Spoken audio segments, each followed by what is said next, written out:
Let's get sweaty. Hey guys, welcome to a Shenmue Dojo video. Today's video, I'm going to be looking at some of the myths that surround the Shenmue series. Now, this isn't around gameplay as such, it's more wider things that have gone on in the media, assumptions that are made wider, and I'm going to try and sort of bust those a little bit with some facts and information around the topics that I've chosen. As I said, this isn't going to be a massively long video in terms of the list. I've chosen maybe 6 or 7 of these things. If I've missed any, obviously drop us some in the comment, and I might do a follow-up video, in which case if I do and I pick your idea, I will credit you within the video in the description. Let's dive straight in then, guys. Let's have a look at this. So the first one I'm going to talk about is Shenmue being the reason that Sega left the console market.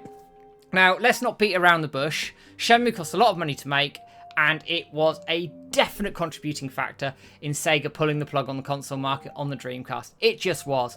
Development of $47 to $70 million. This started in 1996. That was a massive amount of money back then. It's still a massive amount of money now, but back then it was humongous. It was mad.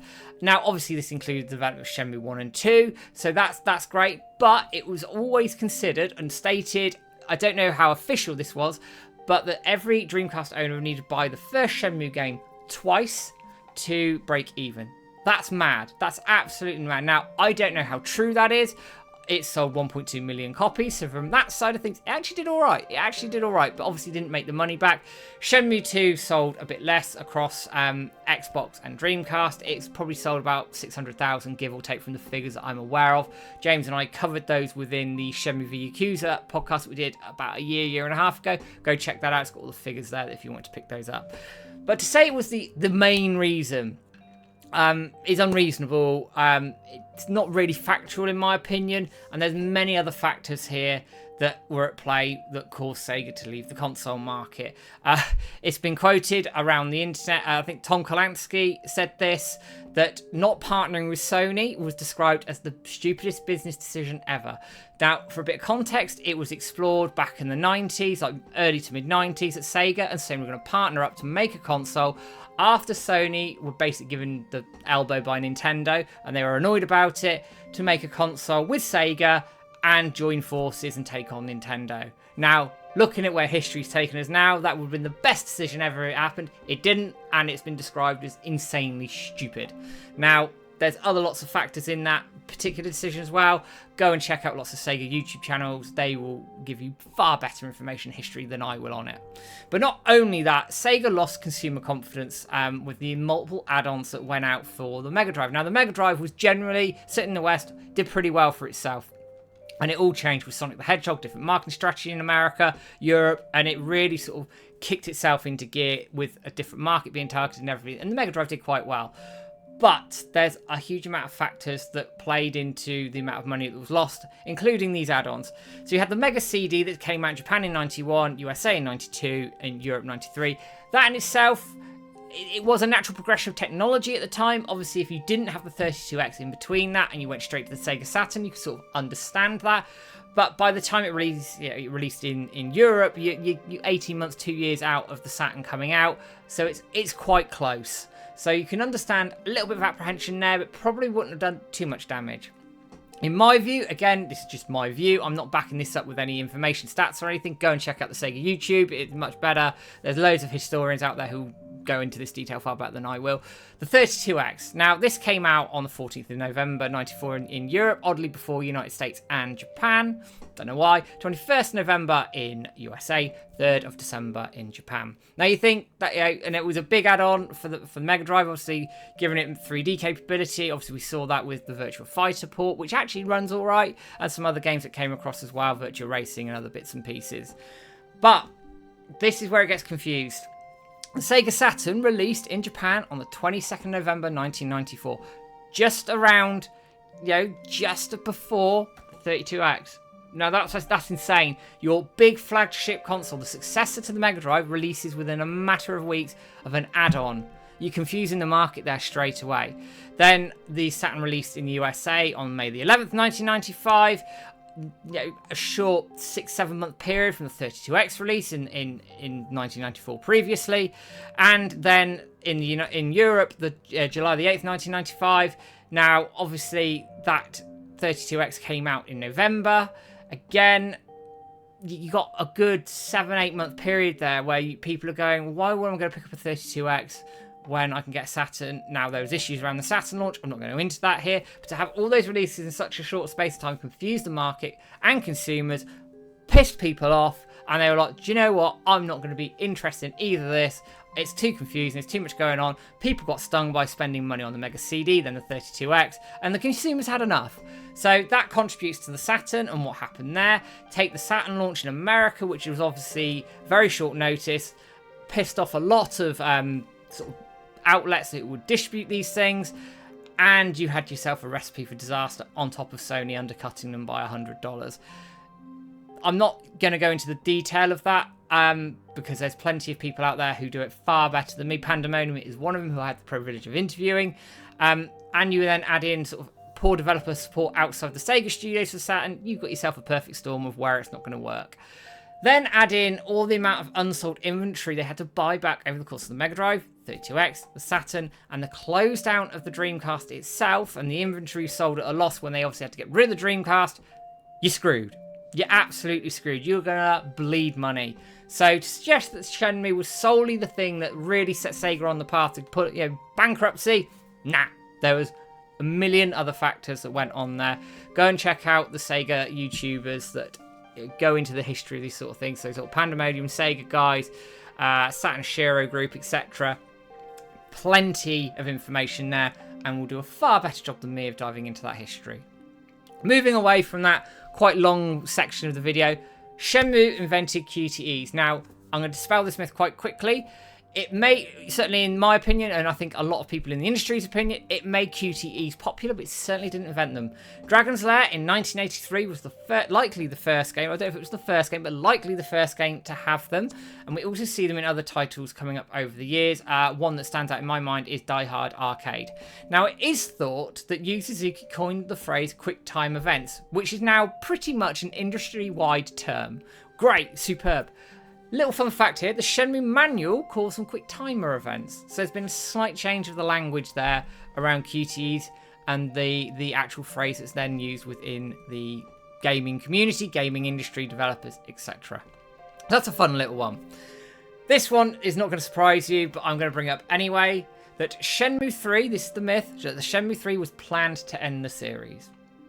Now, we all know as Shenmue fans that it was never ever planned to end things. Now, if we go way back to 1996, you go to GDC 2014 and the chapter cards, which I am going to pop up on the screen for everybody to see right now. You can see here that the chapter cards are all laid out. There's 11 of them. Shenmue 1 covers the top left. Shenmue 2 covers the one next to it. The train isn't there. Chapter 4 isn't there. Shenmue 2 covers some of Chapter 5. And then Shenmue 3 covers Chapter 5 and Chapter 6. So therefore, it leaves 5 chapter cards after the end of Shenmue 3. So, but if you go back to Shenmue 2, you've got 7 chapter cards, 7 of them, to cover in one game. Now, I can understand the argument that it should have done, given it was lightning in a bottle with the Kickstarter and all the hype around that. That I understand. But from a story perspective, it made no sense. It made absolutely no sense whatsoever.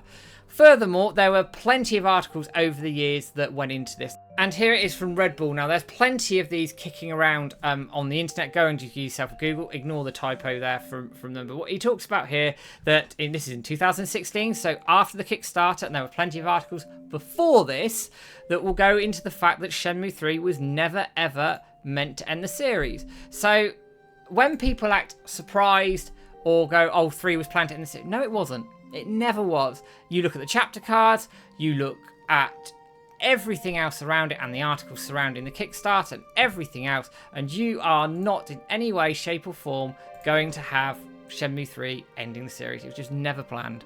I can understand the argument for some side of it, but it was never going to happen. The next myth around Shenmue 3 is that Sony putting significant funding towards Shenmue 3. Now this was, James and I covered this in our Kickstarter updates podcast and also the Media Madness podcast. We did go and check those out if you haven't done so already. We go into the detail around this. But it was poorly communicated at the time that Sony was supporting Shenmue 3. So it was made on the assumption that they were going to be putting significant money alongside the Kickstarter to make this thing happen. Now, it turned out that they helped with third party and publishing and giving Shenmue a stage at E3 2015. However, it's likely they didn't fund very much, and given that Deep Silver came on board later on, I suspect the publishing side of things was picked up by then, so Sony probably put in even less money than was originally even touted, if any at all. Now, to sort of give a quick summary, and again, this is really helpful, Cedric tweeted back at I think it's Tokyo Game Show 2015.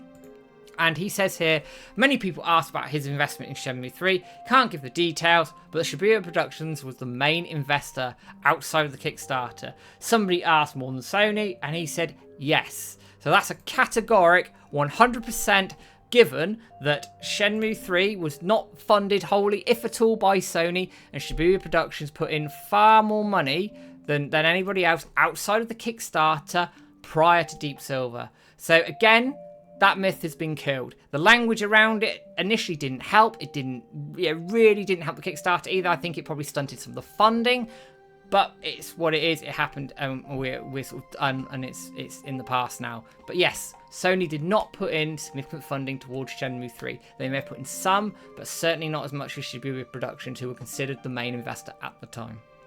Now, the final bit I'm going to go on to is Shenmue 4 will end the series. Now, this probably isn't a myth. It's not 100% confirmed either way, but I am going to bring up, again, a web article. Now, James and I put this together. James interviewed Yu Suzuki over in Japan with Switch, I should say. And I helped James with the website around this. I should make that very, very clear. So, Yu Suzuki himself has said that he would like, ideally, 2 more games to finish off the Shenmue series. So, the talk and the murmuring going around that Shenmue 4 will end the series likely isn't true. But I've always talked about how realistic I think that might be, given how things are running at the moment, given the current situation in terms of we're not really sure what's happening with Shenmue 4 at the moment, other than the fact they need a partner to make this thing happen.